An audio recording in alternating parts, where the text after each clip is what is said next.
Assalamualaikum warahmatullahi wabarakatuh.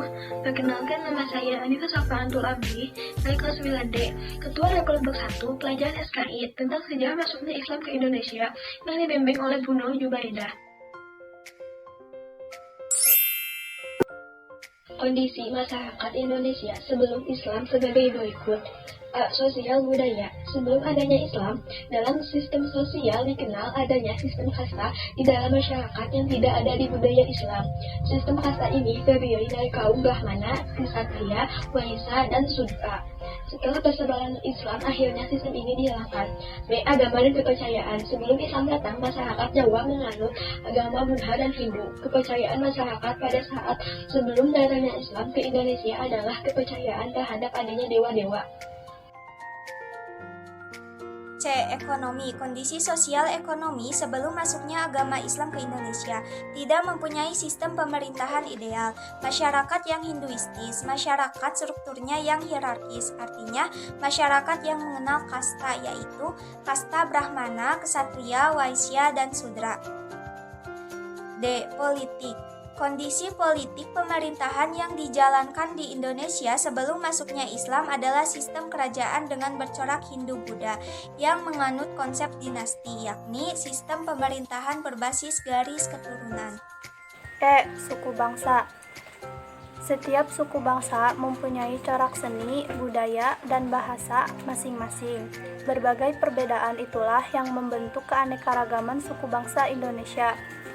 Pluralitas tersebut merupakan kekayaan bangsa yang tidak ternilai harganya sehingga harus tetap dipertahankan dan dilestarikan. Sejarah masuknya Islam ke Indonesia. Islam masuk ke Indonesia sejak abad ke-7 hingga 16 Masehi. Proses masuknya agama ke Indonesia melalui beberapa jalur utama diantaranya A. Perdagangan. Pada tahap permulaan saluran Islamisasi adalah melalui perdagangan. Kesibukan lalu lintas perdagangan pada abad ke-7 hingga ke-16 Masehi membuat pedagang-pedagang Muslim dari Arab, Persia, dan India turut ambil bagian dalam perdagangan dari negeri-negeri bagian Barat, Tenggara, dan Timur Asia. B. Perkawinan. Islamisasi melalui perkawinan yakni antara pedagang atau saudagar dengan wanita pribumi juga merupakan bagian yang erat berjalinan dengan Islamisasi. Jalinan baik ini kadang diteruskan dengan perkawinan antara putri kaum pribumi dengan para pedagang Islam. Melalui perkawinan inilah terlahir seorang muslim. Contoh pernikahan yang dilakukan ulama dengan putri bangsawan antara lain sebagai berikut. Maulana Ishaq menikah dengan putri Prabu Blambangan yang melahirkan Gunan Giri. C. Pendidikan. Para ulama, guru-guru agama, raja berperan besar dalam proses Islamisasi. Mereka menyebarkan agama Islam melalui pendidikan, yaitu dengan mendirikan pondok-pondok pesantren, merupakan tempat pengajaran agama Islam bagi para santri. Setelah keluar dari suatu pesantren itu, maka akan kembali ke masing-masing kampung atau desanya untuk menjadi tokoh keagamaan, menjadi kiai yang menyelenggarakan pesantren lagi. Tasawuf. Tasawuf adalah ajaran, cara, dan sebagainya untuk mengenal dan mendekatkan diri kepada Allah Subhanahu wa Ta'ala sehingga memperoleh hubungan langsung secara sadar dengannya. Orang yang ahli di bidang ilmu tasawuf disebut sufi. Saluran politik pengaruh kekuasaan raja sangat berperan besar dalam proses Islamisasi. Ketika seorang raja memeluk agama Islam, maka rakyat juga akan mengikuti jejak rajanya. Rakyat memiliki kepatuhan yang sangat tinggi dan raja sebagai panutan, bahkan menjadi tauladan bagi rakyat. F. Kesenian. Saluran Islamisasi melalui seni seperti seni bangunan, seni pahat, seni tari, seni musik, dan seni sastra. Misalnya, pada seni bangunan ini terlihat pada masjid kuno di Demak. Ada 4 teori masuknya Islam ke Indonesia. Yang pertama atau A. Teori Mekah. Teori Mekah merupakan teori baru yang muncul sebagai sanggahan atau penolakan terhadap teori Gujarat. Teori Mekah mengemukakan bahwa Islam masuk ke Indonesia pada abad pertama Hijriah atau abad ke-7 Masehi. Yang kedua atau B, teori Persia. Teori Persia berpendapat bahwa Islam masuk ke Indonesia pada abad ke-15 dengan dibawa oleh bangsa Persia, sekarang menjadi negara Iran. C. Teori Gujarat. Teori ini mengemukakan bahwa Islam masuk ke Indonesia pada abad ke-13 Masehi. D. Teori Tiongkok Cina. Teori Tiongkok mengatakan bahwa proses kedatangan Islam ke Indonesia, khususnya di Jawa, berasal dari para perantau Tiongkok. Orang Tiongkok telah berinteraksi dengan masyarakat Indonesia jauh sebelum Islam dikenal di Indonesia. Pada masa Hindu-Buddha, etnis Tiongkok telah berbaur dengan penduduk Indonesia, terutama melalui kontak dagang. Bahkan ajaran Islam telah sampai di Tiongkok pada abad ke-7 M, masa di mana agama Islam ini baru berkembang. Corak keislaman di Indonesia.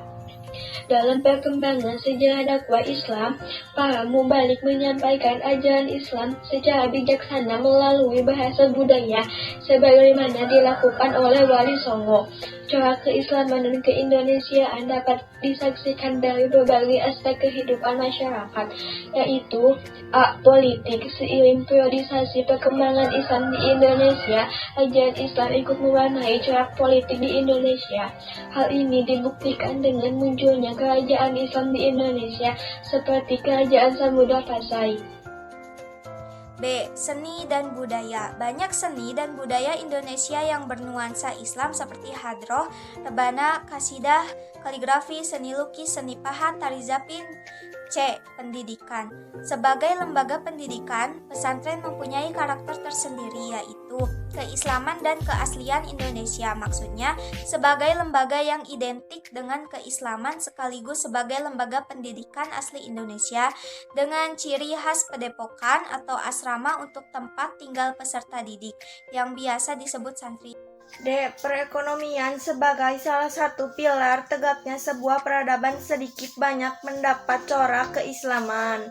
Nilai-nilai ajaran Islam telah terpatri dalam sanubari setiap Islam apapun prosesnya, sehingga di dalam menjalankan segala aktivitas selalu dilandasi karena Allah dan mencari keadaan. 1. Ada berapa teori masuknya Islam ke Indonesia? Sebutkan teori apa saja. Jawaban nomor 1 adalah ada 4, yaitu teori Mekah, teori Persia, teori Gujarat, dan teori Tiongkok Cina. 2. Apa yang agama yang dianut oleh masyarakat Jawa sebelum adanya Islam? Jawaban nomor 2 adalah masyarakat Jawa sebelum adanya Islam mereka menganut agama Buddha dan Hindu. 3. Pada abad keberapa Islam masuk ke Indonesia menurut teori Mekah? Jawaban nomor 3 adalah teori Mekah mengemukakan bahwa Islam masuk ke Indonesia pada abad pertama Hijriah atau abad ke-7 Masehi. Kesimpulan, perkembangan Islam di Indonesia tidak lepas dari penyebar agama Islam yang dikenal dengan Wali Songo di Jawa dan Dato di Palu, Sulawesi. Proses penyebaran Islam di Indonesia tidak lepas dari akulturasi dengan kebudayaan lama sebelum masuknya Islam. Beberapa akulturasi tersebut dapat dilihat di permainan tradisional, wayang, masjid yang tidak melepaskan ajaran Islam dan kebudayaan lama.